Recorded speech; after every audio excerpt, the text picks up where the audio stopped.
absolutely. They have been for a while. We are anti-violence. Pro-beer, anti-throwing. Meanwhile, lawmakers continue to sell Obama's health care reform bill at local town halls where their constituents ask tough questions like this one. For $99 trillion in debt, how are you going to look at my children in their eyes and tell them they're going to have a better future with $99 trillion?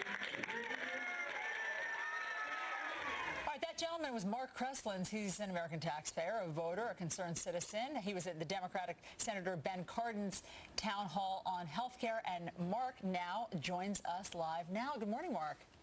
Hey, good morning, Allison. Good morning, Steve and Brian. Good morning. Okay, so what the president has said and what the lawmakers who support this say is that the point of health care reform, one of the major points, is to bring down the costs to all of us of health care. Why are you so convinced that the costs will only go up?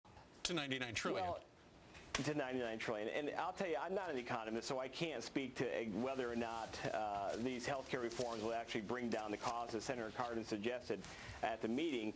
My suspicion is that's not what's going to happen.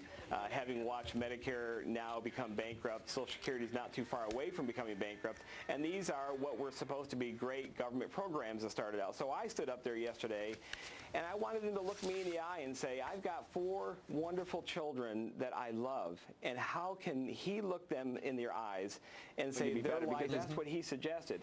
You know what? We're all sort of the same age group.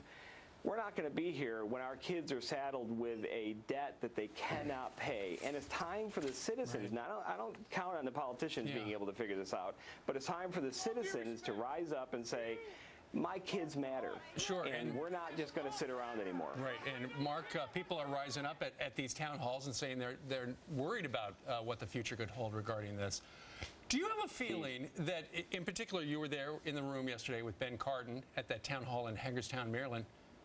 Is he listening, or is he just going through the motions?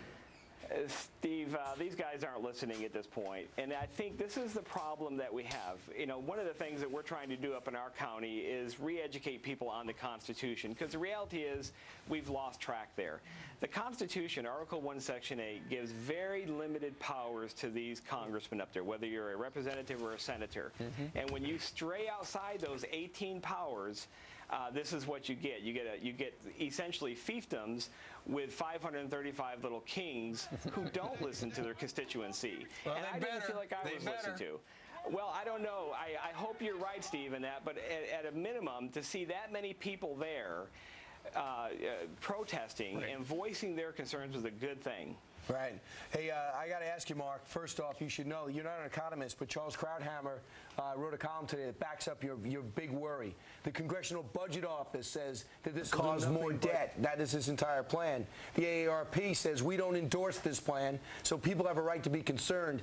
Overall, how do you feel when people say people like you don't represent real America, that you're not a good cross-section and sampling of how America feels about this?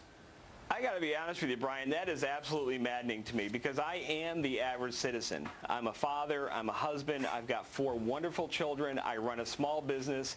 You know, I'm trying, like everybody else, to save up a little money, take a vacation, and for them to say that I'm unpatriotic, or yesterday, as Harry Reid said, I'm an evil monger, that is so offensive at so many levels, I can't tell you. I am the average citizen, and that's why I want to thank you all for letting me come on the program this morning, because I think in that regard, I sort of represent the average guy who doesn't get a voice in this game. But you know what? With all these people showing up, we sort of do have a dog in the fight right now, and I'm glad I'm part of that. All right. Mark Kreslins, who asked a great question of a U.S. Senator yesterday, and it was great that you could visit us on this Friday. Thanks, Mark. Thank you. Thank you very much. No problem.